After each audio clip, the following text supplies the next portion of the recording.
معرف شوعة إيرترا أسمرا ميازيا شحنشعة ميتن 73 متو عليك يوسف جبر هواريات أبوان فيدريشن شحنشعة ميتن 54 كاب إثيوبيا مستقدميتي ناب إيرترا استلاكت برجيدي متيوم بوتوم أم حبار كوينو بقصالي ناب سمراي ملالس نبرام دحر قرب اوان دما ناب 35 برجيت تسحيبو أسمرا عسكرام مستي إيرترا وبهالي كوهاد غزي وسدلون ቋንቋ ትግርኛ ቆርጠም ጠንበለ ክዛረብ ከሎ ኣብ ኢትዮጵያ ዝተወልደ ኤርትራውንበር ኣምሓራይ ዝብሎ ዳርጋይ ነበረን ንሱውን ወደ ኣስመራ ክበሃል ይምርጮ ነይሩ ኣከዳድንኡ ጽሩይን መልክዕኛን መቶ አለቃ ዮሴፍ ተፈታው ባህር ነበሮም ኣብዛኣተወ ባር ደቂ ኣንስትዮ ጥምት ምሰበለኦ ዝፈትኦን ንሱ ድማ ብኽብረት ዘዛርበንን ብምንባሩ ኣዝዩ ይማርኸን ነበረ ስለዝኾነ ድማ ሓደ መዓልቲ ሓንቲ ኣሳሳይት ካብኡ ድቂ ከም ዝሓዘት ምስ ነገረቶ ክምርዓዋ ዝወሰነ ኣስቴር ትበሃል ምጭውቲ ቆልዓ ኣብ ወርሒ ጉንበት 1957 ከኣ ተበከሩ መቶ አለቃ ዮሴፍ ብፍቕሪ ጓሉ ዕቡዲ ነይሩ ኣብ ሕቕፉኡ ገይሩ ከሰራስራን ንሳ ድማ ክትስሕቕን ዝረኣያ ሰብ እንተ ጌሹ ብናፍቆቱ ሰባይ ክትከውንን እያ ዘይብል ኣይነበረን ልክ ኣብ ዓመታ መቶ አለቃ ዮሴፍ ናይ ሻምበል ማዕርግ ብምውሳዱ ንሳ ዝተወልደትሉ ንሱ ኸኣ ሽመት ዝወሰረሉ ዕለት ብሓባር ኣብዓልዎ ነስቴር ድማ ከም ወሃቢት ዕድልቲ ገይሩ ይቆፅራ ስለ ዝነበረ እድሌ ብምባል እዩ ዝፅዋዕ ዝነበረ ኣብቲ ዋንቲ መንግስቲ ሃፀይ ሃይለ ስላሴ ካብቲ ንፌደሬሽን ንምፍራስ ዝነበረ ጥሙሕ ብምብጋስ ንሰበ ስልጣኑን ዓሳክሩን ዝበለጸ ቪላታት ይዕድሎም ስለ ዝነበረ ሻምበል ዮሴፍ ካብቲ ዝነበሮ ማዓስከር ወፂው ኣብ ፊት ሲነማ ሮማ ትርከብ ቶታል መዕደል ነዳዲ የማን ገሪፍካ ናፒቺኒ መሐንበሲ ጥዊ ምስበልካ ኣፊቱ ዝርከብ ክልተ መደቀስ ሳሎን ዓይኒ ምድርን ክሽነን ዝሓዘ ቪላን ሓንቲ ጂፕ ወተሃደራዊት መኪናን ተዋህቦ ነፍስ ወከፍ ሰንበት ነስቴር ናብ ኮምቢሽታቶ ሒዝዋ ብምኻድ ብእግራ ኣዛዊሩ ኣብ ባር ኡጎ ፓስታ ኣብሊዑ ፋንታ ኣስትዩ ንምሳሕ ናብ ገዝኡ ዝምለስ ነይሩ ኣስቴር ነቦኣ ኣዝያ ተፍቅሮ ነይራ ንዓኣ ኩሉ ነገር ኣቦኣይ ዝገብሮ እንተ ወዲቓሞ እውይ ጓለይ መናውዲቕኪ انت تبهلتون بابا اعتبل نيرام أستير أم برابع عمتا أبوها أبيت مرتد أليان فيلاجو جوني أتوا نابتي موعاله تصانات على ديفيزا جرا تأغرا نقودني أبكلتا تقونينا تعدا خالسن تسلم قربة جامان جرا كودع كتبل الزراعة سب يفتوا كوانت نبرة أيكم صورة دلينا ممهرن دايركتور نايت موعاله تصانات يانيرا قطعتن تهرارا ميتن كوانت نبرت حتيتاتك انت ملسكا جنا كاب جبعة كنينا زمسلا كراميلا أو تقعات هبكام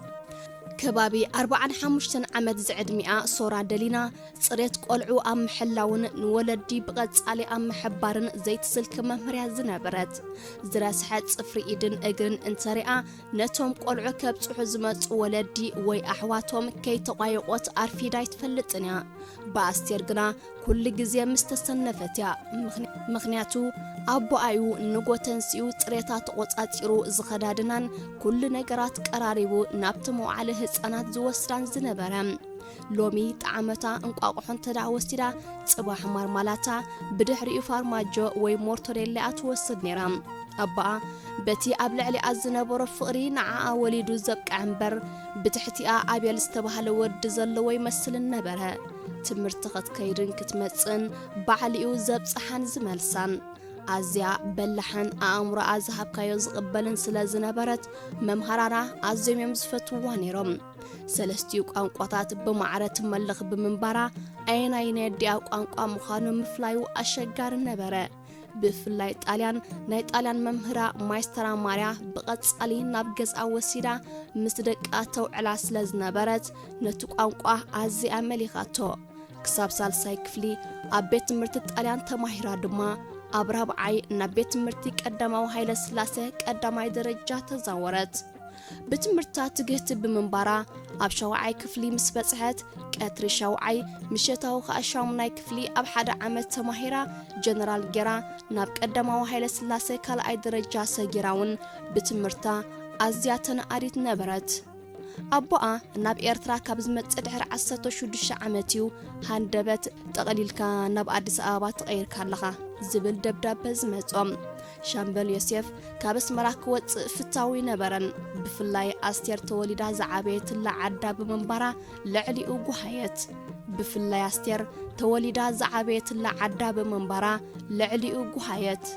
أورها حملش حنشعة 173 كا مسدرؤون ناب أديس أبابا قعزة أستير اتختما كساما معي كالن أبيت مرت النازريت بخندي بجاهم تمرتي أأتوا نساقنا وقحت أبحه دك جزاوتا متعابيتا محازوتا ممهرتان ممهرانان كام زكارة عرفتن التزنبر وكبابي انبزا صريت زينبر بمخانو تسيفو نبرت قانقوا أمحارنياون ناتاي مسلان نبرم ججا سفر الراس بالشا هوسبيتال قريفكا نيديومان زوست صرقا آتيخا زركب كبابي كخونن كلا اتجازاوتي أقرات كلاميتوس بترتا أمرت تتخيلهم يقوممو بستبعت تشك أتلبيت أميم زسرح نيرم عين مدري كابت جزار حقيلو أمرت توقعيتو استسرح قرقات كخونن كلا قبل عليو أقنا تربريبو بتشك أي مدمدمو نمدفئ الشنتن كالكالن زخون كرادي قبرلو اتي تحت غرصينا يتجزاوتي بندفي زي تسرحة كام مخان وستلعلن اتجزاوتن قدناتاتون ببي إيدوانين كاستهانس بمنبارون تريتن مشوتن زقودولن نبرا سلازوخون خاء أستير وقحت سبحان نبقى كاب تجزاوتي نابكالك قيرو كام هواخ عدي وعلتن أديس أبابا مسأتو أبسال سايورحو نايشالك أم عرق تواهيبو نهتو سراحنا بس مراك ورد سلستنقرو نقالو أبيت مرتا كيرو تفانوا أستير نابس مراكس ملس تسفوان برت شالك أيوسيف أسمرا أتو مسبلة حاد شالك أطور مريحكا بهصوص كمتبقس تباهيلو تأزاز تواهبو شالكا شحوكا أبستفلالي وقات تخافيلون سنبرا بذات زازجن سبرنتو جنم نبلو سراويتو إن مرحة من دفر حليفهم كل عرزا ودي دما ماي دما بزحو سراويت كعرفت نقرأ نسو حانت سرحات أمريكا زغوند جيب حزو مسكلت وتهدرات نتكبابي كفتش نامولك تبقسا مولك إكااتو 25 كيلومتر كترفن كله حانتنا يتقارلو حرنت إيرترا مسرع أربيا بمصنح توقس كفتت اللهم شالكا بصنع قوسلا مرح مكنا نشالكا أم مكنا صغيرو نتخال أي وقو أبو قريفو نتتوقس فانتيقو بموصا نامولك أتوام شالكا بصنع قوسيلو سلازنابرا نابس مراه راديو ركب تقبرمو نعو اتوستر هيلوكوبتر تلاكت أب أفافيت موت سلازنابرا دما نابتي أبك أنيو ستاشن زنابرا وتهدرا هوسبيتال أمريكا كمزاتو تقبرم بعلت بيتو نأثر كوبو كاب أديس أبابا تتصوعت موقعتو أب عند حقوق بمنبارون هالواتو سلازت فأن بعلت بيتو ويزارو سلاس سنبار أم قدت أرسينا أقويت اتي أمريكا وحاكم بتأويات تصنابيدون تمتأكوا نويزارو سلاس مصر أيقنا بلب دنقت الله بعلت بيتو صنوع كنكن يدليو سلاز نبرا أب كفلو انترفو حكايم زخوانا سب كمزي أتو نجيرو كابت كفلي دقيفو أوصام كمزنا بلا 4 ورحة تحاكمو كاب اسبيتال وطا كتسرحي تخلنيغا تباهيلو دما ناب أديس أبابا تملسا أستير نتي أبز دفع عربيا كوفيلو زمت أبوآ مستر آيات قوهيئة وسن سأنة اللوم باباي انكو عبيه وتها لخنبر كالك كل زكاليو بمبال أبحقفو آتياتا نخنخت نسوغنا التنزوت انك ألات دخومات نبرا أعداون أعقارون لميسو سلاز نبرا بعينتون بتدخم دمتون جيروم أستير قوالي كملخي بوزحي تحزاني هيوت ودهدر أمو ودعتا عجو موتن تزي كوينو كمزنات إيزقاتمو بمبال انك عستفسام سرعة هايلا السلاسة نشالك أيوسيف كم حدا جغنا بمقصار ناي ليتنانت كولونيال معرق هيبو أب مكسيكو أدباباي منبر غزان تحابوكا نسوغنا بزورو كبيد موقعاتي أديس أبابا كابزاتو أبرابا عيورحو عرفم اتا صدراخا زي تصور حزن وردا أستير موتا بقى أزيو أوغايا ንስርዓት ሃፀይ ሃይለ ስላሰን ኤርትራን ድማ ከም ቀንዲ ተሓተቲ ሞታ በኣብ መውጻር ኣብ ልዕሊኦም ዓሚቕ ጽልኢ ኣሓደረት ካብዚ ብምብጋስያ ከዓ ኣብቲ ኣብ ቀዳማዊ ሃይለ ስላሴ ዩኒቨርሲቲ ዝግበር ዝነበረ ተቃውሞ ኣንጻር ተሃፀይን ሰውራ ኤርትራን ቀንዲ ተዋሳኢት ዝኾነት ምዕራፍ 8 ሱዳን ኤምባሲ ኢትዮጵያ ካርቱም 12 ሕዳር 1982 ኣብ ሜዳ ኤርትራ ንህዝባዊ ግንባር ንኹሉ ሸነኽ ኣኽቢብካን ምጭፍላቕን ብኡቢልካ ሰውራ ኤርትራ ነበረን ምግባሩን ዝተኻየደ ናይ 6 ወርሒ ትንፋስ ዘይህብ መሪር ውግእ ሻድሻይ ወራር ብ20 ሰነ 1982 ብፍጹም ውድቀት ሰራዊት መንግስቲ ኢትዮጵያ ምስ ተዛዘመ ኣብ ሚኒስትሪ ውሽጣዊ ጉዳያት ሃገር ሓደ ውጥን ወፀ ንሱ ከዓ ካብ ቤት ጽሕፈት ህዝባዊ ግንባር ካርቱም ሓበሬታ ዝህብ ሃሱስ ምንዳይ ዝብል ነበረ እቲ ሚኒስትሪ ነዚ ንምትግባር ኣብ ካርቱም ንዝርከብ ኤምባሲ ሃገሩ መምርሒ ሰደደ ኣምባሳደር ስለሺ ነቲ መምርሒ ሒዙ ካብ ኢትዮጵያ ዝመፀ ኣብ ቤት ጽሕፈቱ ብምቕባል ኣቶ ኣበራ ከምትፈልጦ እዞም ናይቲ ክፍለ ሃገር ስደተኛታት ብዝተተምየነ ናይ ኢትዮጵያ ፓስፖርት እዮም ዝንቀሳቐሱ ገሊኦም እሞ ተጣዒስና ብምባል ናባና መፅኦም ፓስፖርት የውፅኡሞ ንሕና ድማ ንስለ ፖለቲካ ኢልና ምስሃብናዮም ተገልቢጦም ንሻዕብያን ጀብሃን ዝሕግዙ ኣይንፈልጠኩምን ከይንብሎም ዜጋታትና ይኮንኩምን ከም ምባል ስለ ዝቑፀር ነቲ ጉዳይ ተጸመምዎ ተባሂልና ክሳብ ዝቐረባ እዋናት ተሓባቢርናዮም ሕጂ ግና ዶከም ዝብል ተገይሩሎ ንገለ ሰባት ግና ብፍሉይነት ንህብ ኣለና እዚኦም ድማ ንረብሓና ዝሰርሑ እንተኮይኖም ማለት እዩ እንታይ ማለት እዩ ንረብሓና ብሓበሬታ ዝተሓባበሩና ማለት እዩ ንኣብነት ካብ ሻዕብያ ይኹን ካብ ጀብሃ ሃዲሞም ናብ ካርቱም ኣትዮም ናባና ምዝመፁ ክልተ ምርጫ ንህቦም ናብ ኢትዮጵያ ክምለሱ ወይ ናብ ሳልሳይ ሃገር ክኸዱ መብዛሕትኦም ኣረኹሎም ክበሃል ይከኣል ናብ ሳልሳይ ሃገር ስለ ዝብሉ ቅድሚ ፓስፖርት መሃብና እቲ ዝህቡና ሓበሬታ ኣገዳስነት ኣለዎ እንተኮይኑ ንምርምሮ እሞ ብዘይ ዕንቅፋት ንህቦም ኣብዚ ሰዓት እዚ ፓስፖርት ዝሃብኩሞም እሞ ገና ብዘለው ለውዳ ብወረ እንሰምዖ ገና ክነረጋግጾ ዘይከኣልና ኣሎ ንኣብነት ኣብ ቤት ጽሕፈት ሻዕብያ ዝሰርሕ ኢሉ እቲ ኣምባሳደር ከይወድአ ኣብ ቤት ጽሕፈቶ በለ ኣቶ ኣበራ ህውኽ ኢሉ ዝተረጋገጸ ኣይኮነን ኣብ መዝገብኩም ስሙ ክርከብ ይከኣል ዶ ንሕና ነዚ ወረ ምስ ሰማዕና መንነቱ ከነጻር ፈቲና በቲ ዝተዋሃበና ስም ግና ክንረኽቦ ኣይከኣልናን ድሕሩ ከም ዝተረዳእና መብዛሕትኦም ናይ ብሓቂ ስሞም ኣይነግሩናን እዮም ስለዚ እዚ ዝተጠቕሰ ሰብ እውን ካብኡ ዝሓለፍ ኣይመስለንን ምስ በሎ ኣቶ ኣበራ ምኩር ናይ ስለያ ሰብ ብምንባሩ ነዚ ሓበሬታ እዚኣ ሒዙ ክሰርሕ ከም ዝኽእል ኣይተጠራጠረን ነቲ ዝተባህለ ሰብ ስም ኣቦኡን ስእሉን ምስ ተዋህቦ ኣመስጊኑ ክወፅእ ሓፍ በለሞ ኣቶ ስለሺ ዝርርብና ብምስጢር ክትሓዘዶ ጉዳዩ ኣነ ብዝውድቦ መንገዲ ሓበሬታ ከም ዝበፅሐኩም ክገብር ነቲ ሓበሬታ ዘምፅእ ካበይን ካብ መንን ዝብል ሕቶ ኣይተቕርቡ ኢኹም እቲ ዝመፅኦኩም መልእኽቲ ካብ ካልእ እንተኢልኩም እኹል እዩ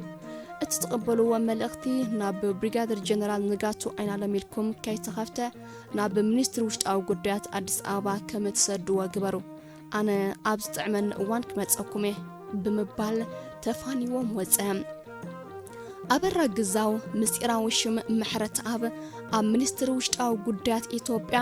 ኣብ ስለያን ውዳበን ነዊሕ ዓመት ዝነጠፈ ኮይኑ ኣብ ሕብረት ሶቪየት ኣብ ማእከል ስልጠና KGB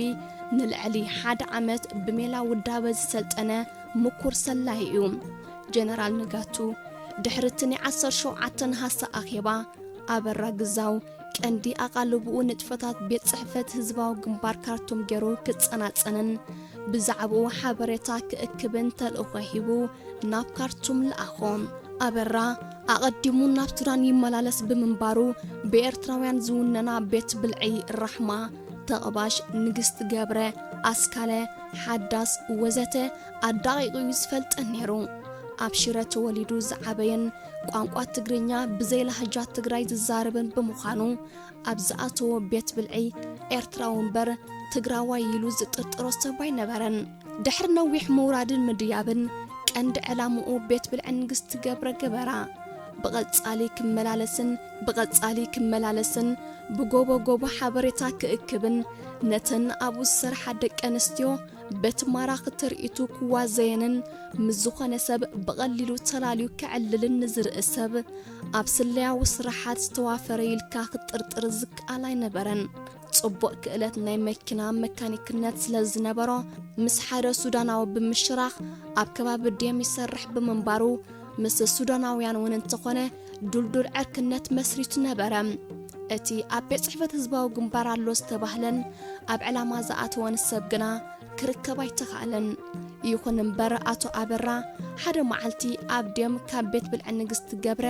ኣጸቢካ ከይረሓካ ዝርከብ ቤት ብልዒ ተቕባሽ ምስ ሓደ ቅድሚ ቁርብ ኣዋርሕ ዝተዓራርኾ ኤርትራዊ ይኣትውሞ ኣጋጣሚ እቲ ዓርኩ ንሓደ ሰብ ሰላም ክብል ተዓዘቦም ኣበራ ግዛው ነቲ ሰብ ኣበይ ርእይዎ ከም ዘነበረ እናሓሰበን ከሎ እቲ መማጽኡቱ ናብኡ ተመልሰሞ እዚ ሰላም ዝበልካያስ ኣብ ገለ ርእየ ኣለኹ መን አብርሃም እወ ምዃን እዞም ናይ ጀብሃ ናብ ቤት ጽሕፈት ህዝባዊ ግንባር ኣይትኸዱን ኢኹም እምበር ንሱ ደኣ ኣብኡ ተወፊዱ ይሰርሕ ምስ በሎ እቲ ሓደ እዋን ፓስፖርት ከውፅእ ኣብ ኤምባሲ ኢትዮጵያ ብሓይል ኣብ ሓይለ ዝተመዝገበ ሰብ ምዃኑ ስለዘለለዮ ኩሉ ነብሱ ተዘዝበሎም እንዳ ሻዕብያ ደኣ እንታይ ክንገብር ክንከይድ ሓኒቓ ናብ ሜዳ ክትወስደና ንበይኑ ካብ ዝኸውን ምሳና ኮፍ በልዳ ዘይትብሎ ምስ በሎ ንኣብርሃም ጸዊዑ ምስኦም ኮፍ ክብል ዓደሞሞ ኣብርሃም ውን ኣዕጠይጠየን ካብቲ ዝነበሮ ብድዲሉ ተጸንበሮም ቤት ብልዒ ተቕባሽ ጽብብ ዝበለት ካብ ምዃና ዝተለዓለት ሰባት ኮፍ ኢሎም ከዕልሉ ዘይምችእቲ እያ ነይራ ብሕልፊ ኣብ እዋን ምሳሕ በሊዑ ዝወፅእ እምበር ኮፍ ኢሉ ዝዕልል ሰብ ዳርጋ ኣይርአን እዩ ኣብ ገጠራት ኤርትራ ኩናት እናጻዕጽዕን ሰባት ኣብ ከተማታት በኣልማማ ክቕተሉን ክእሰሩን ምስ ጀመሩ ኤርትራዊ ንብረቱ ገዲፉ ብብዝሒ ናብ ሱዳን ተሰደ እቲ ጉዕዞ ብእግርን ኣብ ገመል ትወጢሕካን ብምንባሩ ነዊሕን ኣዝዩ ኣትካምን ነበረ መንገዲ ስሒቱ ዝጠፍእን ኣብዚኣ ኣትዩ ዘይባሃልን ግዳይ ኣረሜናዊ መቕተልትን ዓመፅ ደቂ ኣንስትዮ ዝተፈጸመሉን ዘስካሕክሕ ጉዕዞ ኣካይዱ ዝኸኣለን ናብ ካርቱምን ከሰላን ዝተረፈ ድማ ናብ ዝተፈላለያ ከተማታት ሱዳን ኣተወ ሱዳን ምስ ኣተወ እቲ መጀመርታ ኣብ ኣእምሮኡ ዝቕረጾ ልግስናን ለውሃትን ህዝቢ ሱዳን እዩ ኣብ ዝኸዶ ንኽበልዕ ተፈደል ዝብል ህዝቢ እዩ ተቐቢልዎ አብርሃም ኣብ እዋን ምዝላቕ ሕዳር 1978 እዩ ካብ ከተማ ደቂ ምሓረ ምስቲ ናብ ሓራም መሬት ዝተበገሰ ህዝቢ ዝነቐለ ንዓቕሊ ወዲ ኣዳም ዝፈታትን ጉዕዞ ኣካይዱ ምስ 4 ንኣሽቱ ኣሕዋቱ ኣባልገን ምስ ኣተወ እቶም ጓልን ወድን ክጋደሉ ናብ ህዝባዊ ግንባር ክስለፉ ወሰኑ ንሱ ግና ኩላ ስድራ ብዝክተርፍ ኣይኮነትን ኣነ ነዞም 2 ንኣሽቱ ኣሕዋተይ ናብ ሱዳን ኣብፅሕዮም ክምለሰኩም ኢሉ ነቶም ገና ዓቕሚ ኣዳም ዘይበፅሑ ጓልን ወድን ኣሕዋቱ ሒዙ ናብ ፖርት ሱዳን ኣተወም ካብ ፖርት ሱዳን ኣብ ካርቱም ናብ ዝነበረ ቤተሰቦም ከድሞ ኣብኡ መነባብሮም ከጣጥሑ ብምባል አብርሃም ኣብቲ እንዳኩኡ ዝብፅሖ ጋራጅ ስራሕ ጀመረ ንኽልቲኦም ኣሕዋቱ ድማ ኣብቲ ደቀኩኡ ዝመሃሩሉ ቤት ትምህርቲ ኣእተዎም ናብራ ተለማመድዎ ብትምህርቶም ድማ ንፉዓት ኮኑ አብርሃም ኣብቲ ጋራጅ እናሰርሐ እተን ዝርከበን ትርፊ ግዚኡ ድማ ኣብ ቤት ጽሕፈት ህዝባዊ ግንባር ይዝሕልፈን ውፉይን ደኺመ ዘይፈልጥን አብርሃም ግና ሓንቲ ኣበር ነበረቶ እዚ ምሕረት ኣብ ይበሃል እዚ ድማ አብርሃም ወዲ ሓወበዩ ብምባል ንኽልቲኦም ኣፋለጦም ዝገርመኩም ንዓይውን አብርሃም ዝበሃል ወዲ ሓወበይ ነይሩኒ ብሄራዊ ዘመቻ ምስተኣወጀ ወሎ ይበጽሕዎ ኣብ ደስያ ኸዓ ቀይ ሽብር ኣርኪብሉ ተቐቲሉ በለ አብርሃም ስምብዲሉ እወ ኢሉ ኣበራ ድንን በለ እቲ ዝኣዘዝዎ ብልዒ ድሮ መጺኡ ስለ ዝነበረ ወዲ ሓወብኡ ንአብርሃም እስኪ ብዛዕባ መቕተልቲ ይጽንሓልና ንብላዕ በለሞ ብዛዕባ ደቂ ኣንስትዮ እናዕለሉ በሊዖም ምስ ወድኡ ናብ ቤት ምግቢ ንግስቲ ገብረ ተበገሱ በዓል ብምንባሩ እቲ ቤት ምግቢ ኸዓ ብሰብ ዕልቕልቕ ኢሉ ስለ ዝነበረ بخندي قارو منبر حاسويلهم رخيبهم كوف بلوم كعللو كي تفلتهم مساء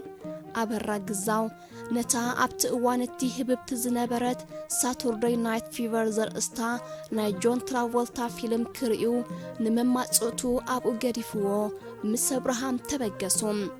أنس كما يلد فيرنا بندا هزباو جنبار كم زمت حابو يسينا زلهو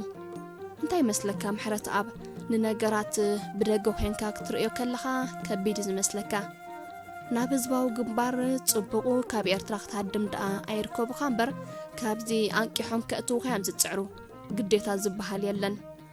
أمو كابزي نميرا زملسو ألو مالت كاريو مليوم كرم خلت سومن لعل عسران حاموشان من سياتا فانينا قالي أمو عبز أب كارتوم توليدوم زعبين عرب مبر كاب قنقاتات إرترافت تمام زي كلون يوم بمبال النعللو بيت سينما كولوزيوم بزحهم اتا بناي بيجي ساتورداي نايت فيفر هبب تدرفي انات السنيت استقاليت فيلم مريوم مسودقو تقاصيروم اننا بيتهم كادو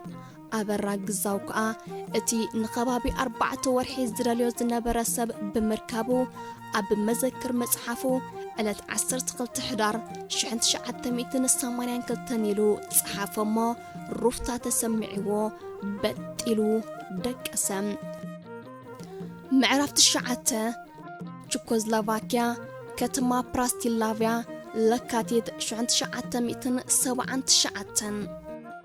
أستير نتفتي أبال محبر تمهارتي يونيفرسيتي كابت تخون درو حدا عمت أبز جبرت الأوان مس إثيوبياويان إرتراويان تمهارو صبغ زمدنا مسرتت يخون مبر بخلتي وجن بترت أرى عين تر النبرت قاليهم إرتراويتيا كبلو كلو قاليهم كا إثيوبياويتيا يبلوها نبرو نساقنا بعلامة استبقستن بفلاين إرتراويان كتسدع تحلن سلز نبرتن أبلع الإرتراويان أبل باز نبرت سلئين نقول نقريفا بزبالة نعوام كتكروم جمرت أبتي بزعبا إرترا زكاة كتعات قدا إرترا بديمقراسي من قدك فتحلو من السال إرترا كاب إثيوبيا قنا أيفال بمبال بقالشان أقول بإرتراويان زسلب بتخال دمان إثيوبياويان زلسالس مرقز حزيات وقعز نيرام إرتراويان بحبو تراخيبهم بزعبا إرترا كم ززتيون تمرتم وديهم ناميرا كم زعاتونا تطبقات فلت نيرام حدا معالتي كاب إمباسي إثيوبيا تبل دبرابي متقطامو كفيتا كتنببات جمرت بصراحة مخنيات دليلات سلازلنا دحر صباح عربي 13 لكاتيت ناب كتما براستيلافيا كم تمص جبري اب هوتيل كيف مدقسه تحيزل كله ابل علواي درب زركم مزناق عبوتا مشيت ساعه 10 جعات مصينا كنرخبكينا اذا ورقات مستنبت تقاصل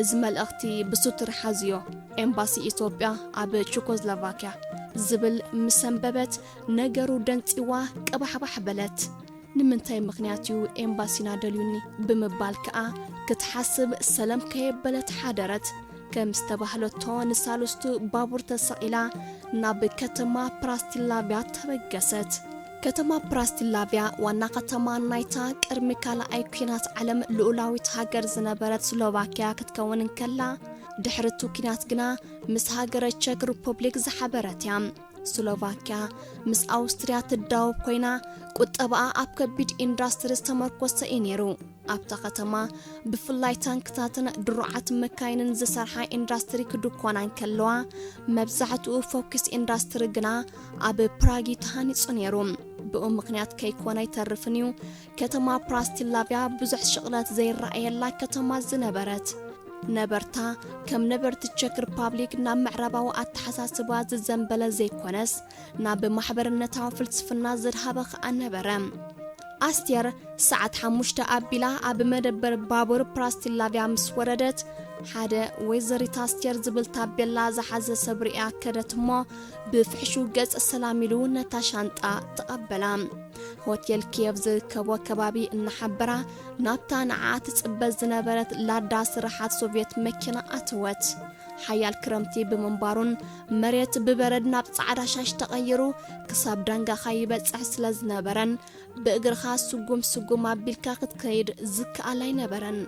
روجيت جاكيت شاربا قبع ጓንትን ናይ ቁርሳን እንገርካውን እትቆርዝ ዝከኣላይ ነበረን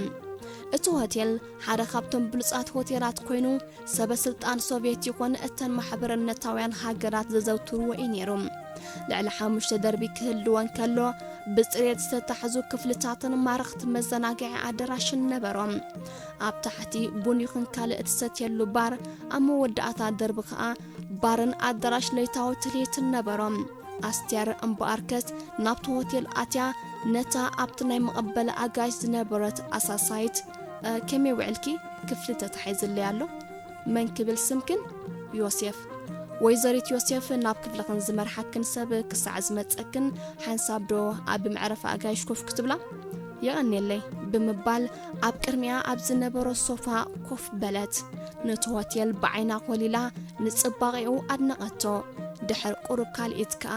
ሓደ ተቐባሊ ጋሻ መጺኡ ወይዘሪት ዮሴፍ ክፍልኽን ከርኤክን ምሳይዶ ክትመጻ ብምባል ነታ ቅያር ክዳውንቲ ሒዛ ዝነበረት ንእሽቶ ሳንጣ ካብ ኢዳ ተቐቢሉ ናብ ክፍላ ኣብፀሓላ ሓደ ድርብ ዓራት ብወገን የማኑ ሰለስተ ንእዝበላ ሳሎን ኮፍ መበልን ጣውላን ኣፊቱ መስትያ ዘለዎ ኮመዲኖ ቴሌቪዥንን ፍሪጅን ብሸነኽ ጸጋም ኣውሽጢ መንደቕ ዝተሰርሐ ኣርማድዮ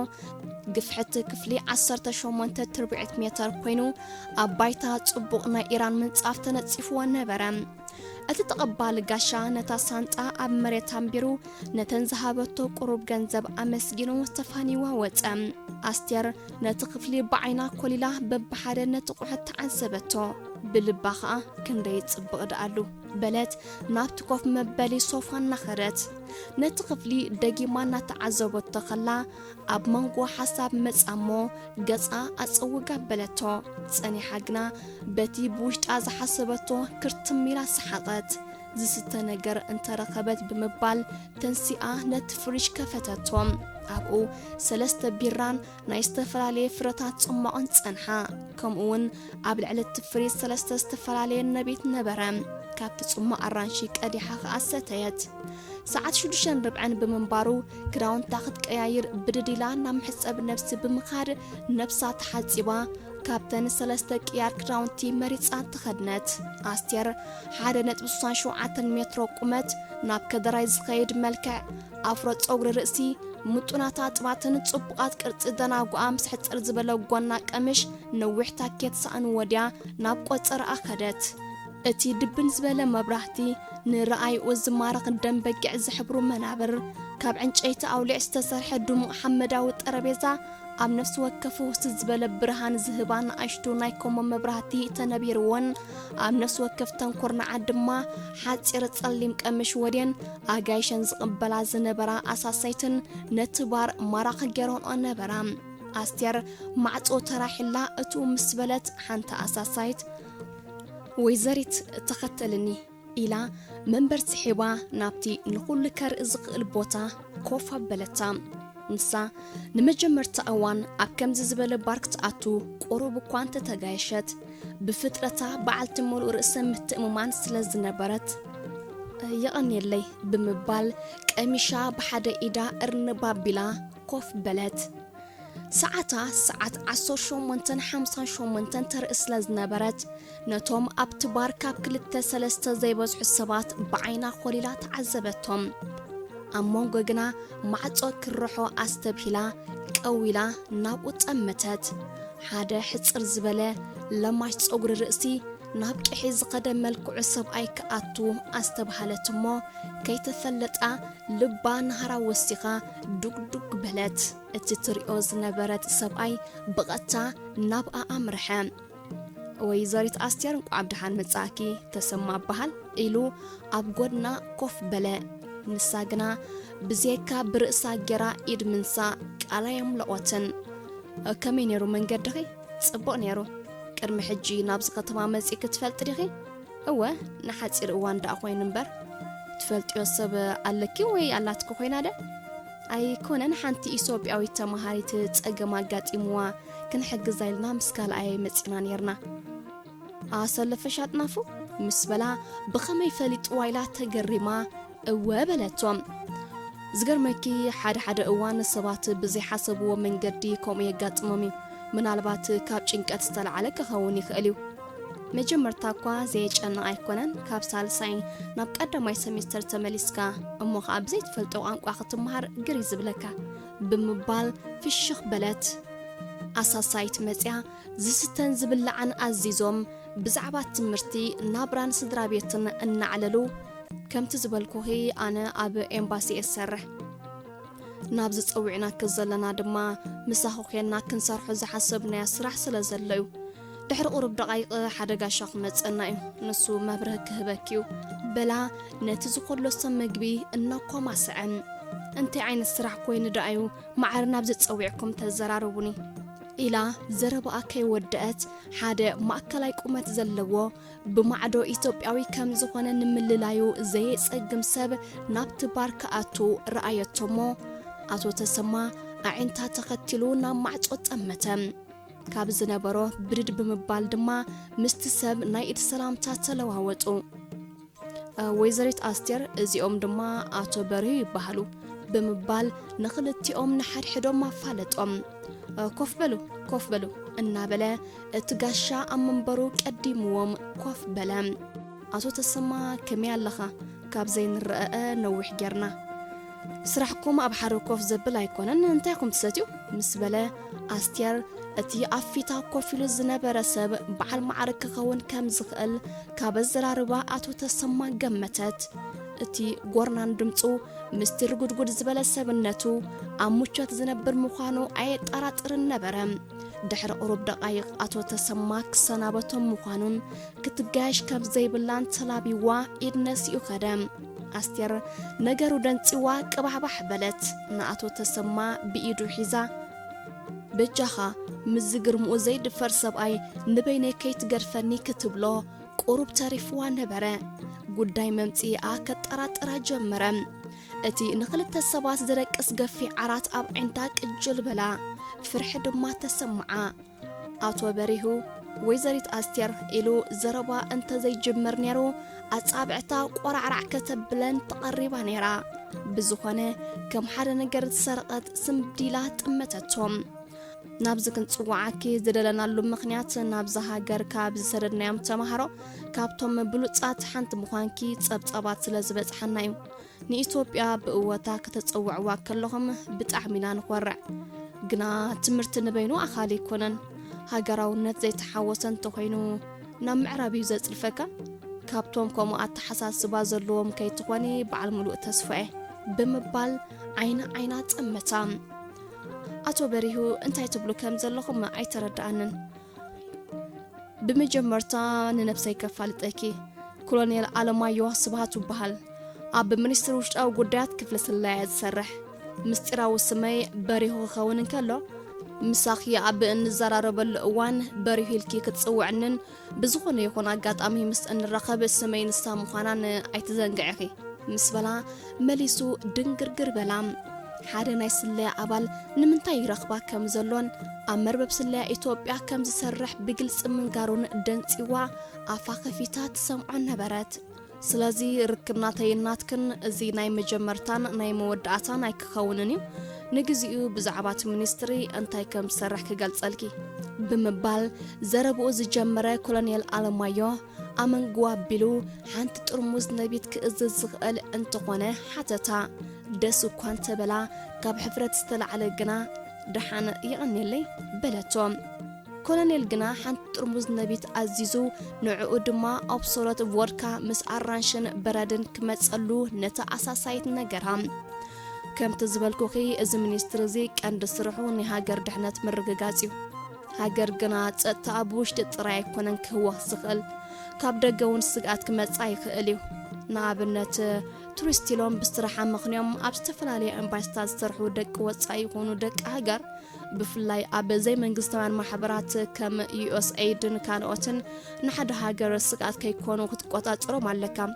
ነዚ ንምግባር ድማ መርበብ ስለያ የድልየካ ብሕልፊ ከም ኢትዮጵያ ማሕበረነታዊ ስርዓት ክተኽላሕዮኽ ዝብላ ዘለዋ ሃገራት ጸጥተን ከውሕሳ ግድን እዩ ድሕሪ ምባል ካብቲ ቀይሕ ነቢት ኣብ ብርጭቆ ቀድሓላ እሞ ንጥዕና ብምባል ካብቲ ቮድካ ምዑጋ በለ ኣስቴር ብዘይካ ነቢት ካልእ ኣልኮላዊ መስተ ፈጺማ ይትሰትንያ ካብ ኣልኮላዊ መስተ ነቢት ትፈቱ ዝነበረት ኣብ ኣስመራን ከለዉ ኣቦኣ ፊያስኮ ነቢት ፈኒለ ሒዙ ወትሩ ይመጽእ ብምንባሩን ካብ ንኡሽትኣ ንዕኡ እናርኣየት ዝዓብየት ስለ ዝነበረትን ክኸውን ይኽእል እዩ ምናልባት ዘረባ ኣብዚሐ ክኸውን ይክእል እሞ ኣይትሓዝለይ እዚ ቦትካ ድማ ቁርብ ድፉእ የብለካ እንዲ ይቕሬታ ብምባል ትሚሉ ዓይና ጠመታ ኮለ ኢላ ዘረባኣ ጅምራ በለት እሞ ሰንቢዳ ብኢዳ ጌራ ነታ ኮሎኔል ትብል ቃል ከይትወፃ ኣፋ ዓበሰቶም ግዲ የብልክን ኮሎኔል ተበልክን እውን ዘገርም ኣይኮነን ይቕሬታ ግበሩለይ ኣቶ በሪሁ መሊቋትኒኣ ዝገርመኪ ኣነና ቦኹን ኣብ ወተሃደራዊ ቤት ትምህርቲ ብሓንሳቢና ነርና ናይ ሓለቓ ሚእቲ ማዕርግ ድማ ኣብ ሓደ እዋን ወሲድና ንሱ ናብ ኤርትራ ኣነ ድማ ናብ ኢሊባቡር ከይደ ኣቦኺ ናብ ኣስመራ ስለ ዝተመደበ ብጣዕሚ ኢና ንቐንኣሉ ነርና ምክንያቱ ኣስመራ ኣዝያ ፅሬይቲ ንእሽተሮ ምዃና ባሕሪ ከም ዘለዋን ደቂ ኣስመራ ከዓ ፍሉይ መልክዕ ከም ዘለወን ኢና ብወረ ንሰምዕ ነርና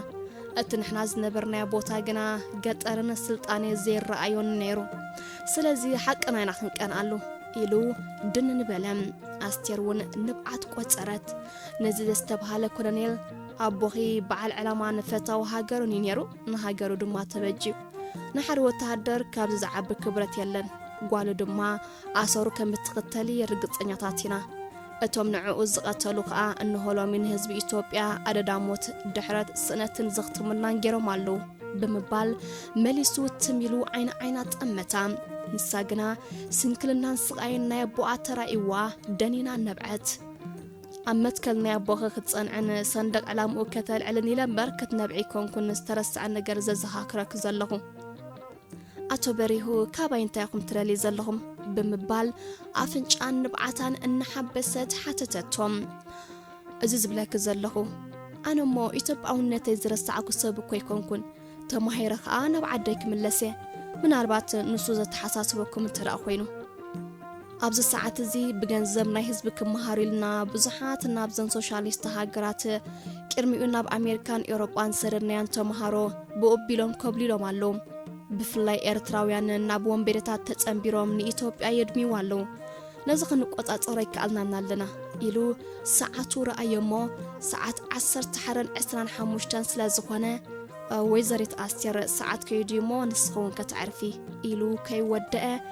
ኣቶ በሪሁ ወይዘሪት እንተዘይበልኩምኒ ደስ ምበለኒ ነይሩ ኣስቴር ኢልኩም እንተጸዋዕኩምኒ እኽልቲያ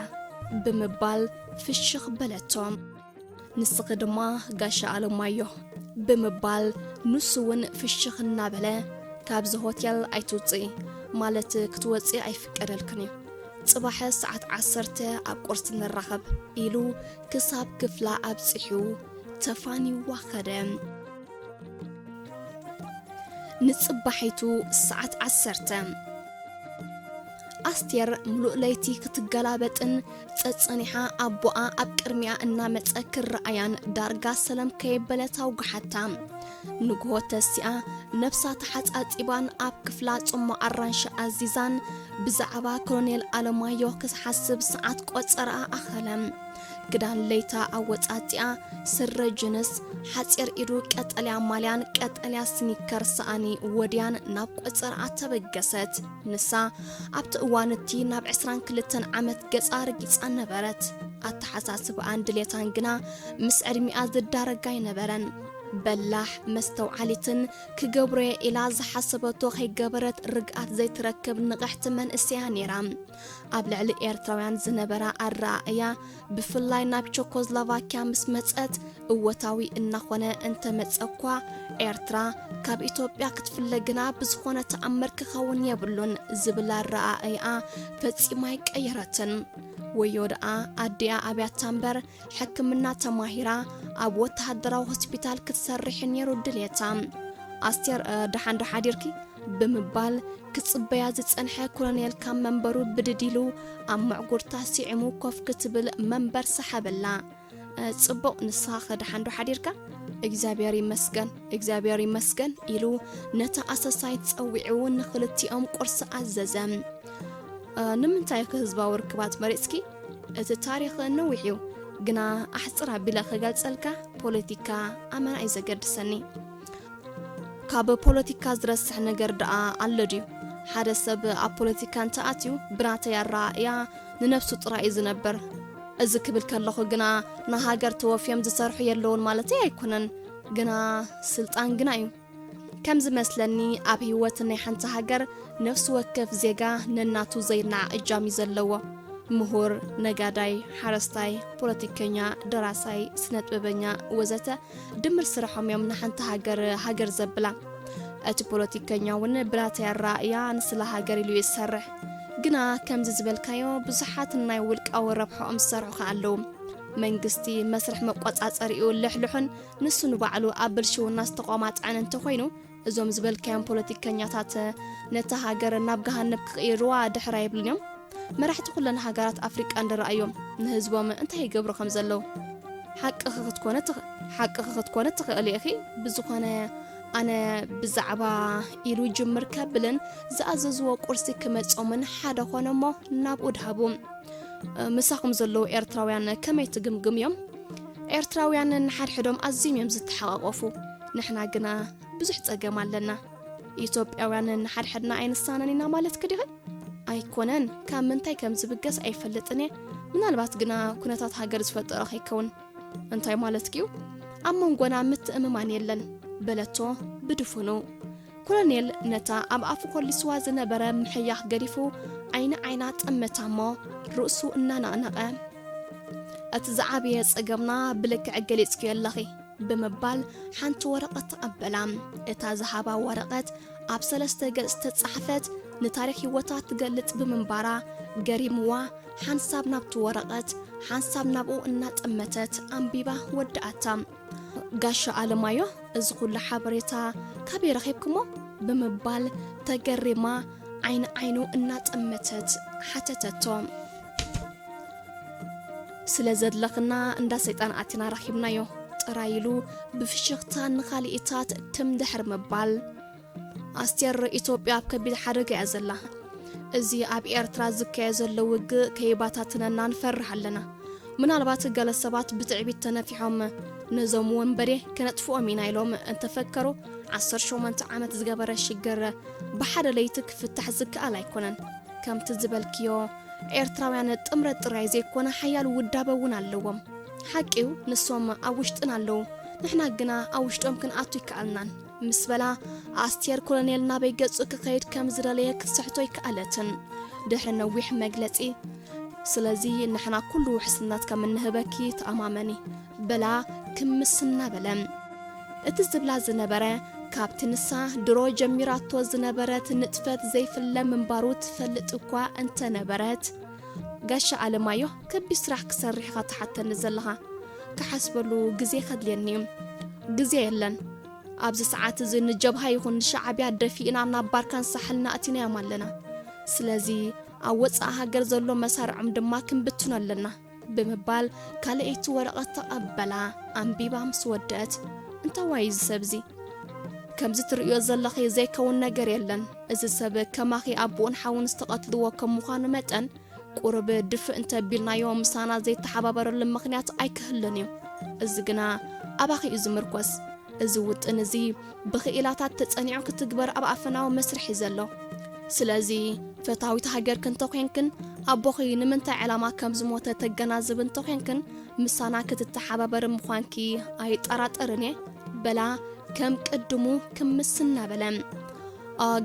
ጋሻ ኣለማዮ እቲ ናይ ብሓቂ ሽምካ ኣይናይ ምዃኑ ኮ ርግጸኛ እንተዘይኮንኩ ነዚ ሰብ እዚ ንምርካቡ ክትሓባበረኩም ምስ በለቶ ኢዱ ንሰላምታ ዘርግሓላ እሞ ንሳውን ኣትሪራ ጨበጠቶም